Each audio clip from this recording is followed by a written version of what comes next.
Hi everyone, I'm Deirdre Cartmill and I'm the Monaghan County Libraries Writer in Residence. Welcome to this, the first of a new series of videos called The Writer's Room. And the idea behind this series is to give you an insight into what it's really like behind the scenes as a writer. And today I'm recording in my writing room, which is full of books and notebooks and bits of paper and pens and trinkets and little things that make me smile. So you can see why I don't usually record in here, because it's a bit of a mess, but it's my beautiful mess. And I suppose the idea behind this series of videos was I was thinking back to when I started to write. And I remember reading all these books on writing, and the writers seem to have a lovely routine where they get up in the morning, they'd write till 2 o'clock, and then they'd be able to take the rest of the day off to go for a lovely walk, to feed the well, to be inspired again and start again the next day. Well, I've certainly found that life these days is not like that at all. As a writer, you're always juggling several different things at one time, and it's actually hard, even as a full-time writer, to find the time to actually write. So for example, at the minute I'm writing two different things. I'm writing my 4th collection of poetry, which is not going so well, finding it very hard to be inspired, and I'll talk more about that next week. And at the same time, I'm actually writing a self-help book, a spiritual guidebook on my journey since having 2 heart attacks in the week at 43. That, on the other hand, is flying. I'm so inspired.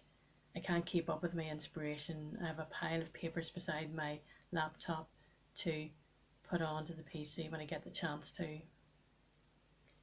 So try and do a bit of writing in each of those every day, but that doesn't even always happen, because there's the other side of being a writer, which means trying to get your work out into the world. So at the moment I'm sending my 3rd collection out to publishers, so that takes time to prepare, to do the letters, to send it all out. I'm also sending out the book proposal for the self-help book out to agents, which again takes a lot of time. Everybody wants something a little bit different, and that work has to be done.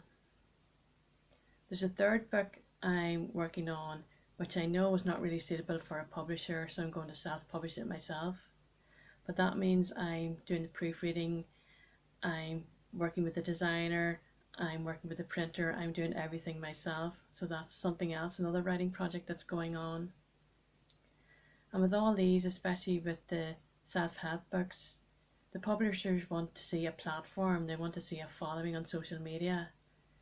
So I'm doing posts on social media, I'm doing videos for my social media, I'm writing a newsletter every week. So that all takes up time and creativity from yourself as well. So just on the writing front, I'm trying to balance all those projects at any one time. And unfortunately at the minute, none of those projects are making me any money. Nobody's paying me to do all that work. That's a complete labour of love. So I make my money by doing workshops, by doing one-to-one mentoring, by doing meditations, and by doing things like this, the Writer in Residence with Monaghan County Libraries. So that all has to be factored into our writing life as well.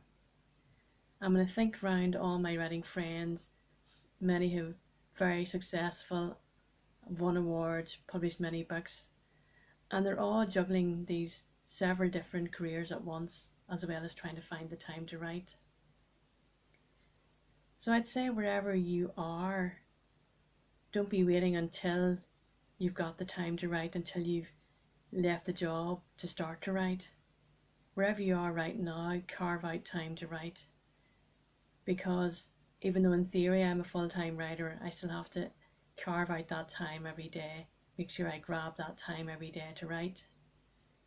And sometimes I think I was writing as much whenever I was working full-time in other jobs as I do now.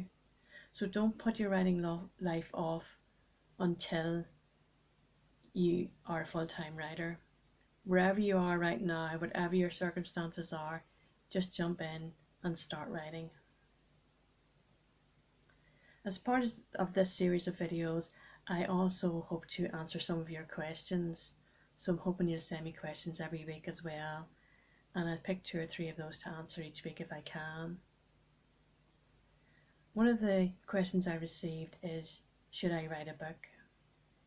And this person had been writing little anecdotes, funny anecdotes that their friends were really enjoying, and somebody had suggested write a book. And my answer to that is, are you really passionate about writing this book? Is there an ache inside you that's yearning to write? Do you wake up in the middle of the night thinking about it? When you're with friends and partners, is this book in the back of your head just crying out to be written? Because you need to have that passion and that ache inside you to balance all that rest of life, to find the time to write it and to capture it when it's there. So the notion of writing a book is different from having that inner drive and passion to write it. So I would say if you have that passion, go for it. If you don't have that passion, it would be a very long, hard slog.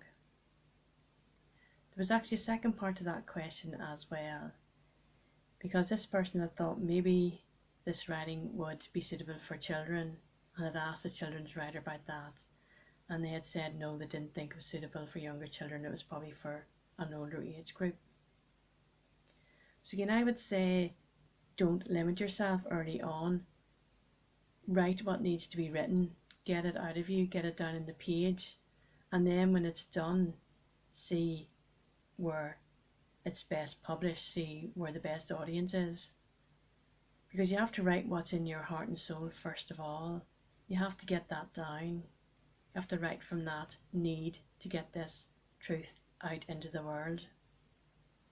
And if you start to think, is it suitable for this audience or that audience too early on, then you're editing yourself before you've even started. So follow your passion, follow your inner voice, follow your inner truth, and let that guide you in your writing.